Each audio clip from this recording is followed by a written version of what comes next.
حیدرآباد میں مانسون کا اثر، موسم خوشگوار اور ٹھنڈ، بوندا باندی اور دھند سے شہر حیدرآباد میں سفید چادر چھا گئی۔ موسم کی تبدیلی سے بچوں میں نزلہ اور گلے کی شکایتوں میں اضافہ ہونے لگا۔ مانسون کی بارشوں کے اثر سے حیدرآباد کا موسم خوشگوار اور ٹھنڈا ہو گیا۔ آج صبح سے ہی شہر حیدرآباد کے مختلف علاقوں میں ہلکی بوندا باندی اور دھند جیسا منظر دیکھنے کو ملا، جس سے پورا شہر حیدرآباد کسی ہل اسٹیشن کا منظر پیش کرنے لگا۔ یہ خوبصورت موسم شہریوں کو پسند آ رہا ہے، لیکن صبح سویرے کام پر جانے والے افراد اور صفائی کارکنوں کو بارش اور دھند کی وجہ سے مشکلات کا سامنا کرنا پڑ رہا ہے۔ دوسری جانب موسم میں اچانک تبدیلی کے باعث بچوں میں نزلہ، زکام اور گلے کی بیماریوں کے کیسز میں بھی بڑھ رہے ہیں۔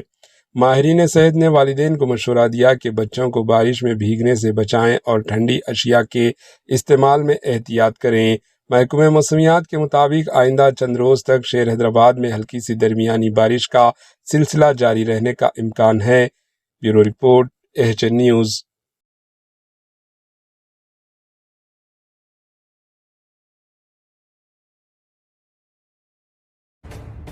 AHN نیوز کے YouTube چینل کو سبسکرائب کریں اور بیل آئیکن کو دبانا نہ بھولیں تاکہ آپ کو ہر نئی آنے والی ویڈیو کا نوٹیفیکیشن بر وقت مل سکے۔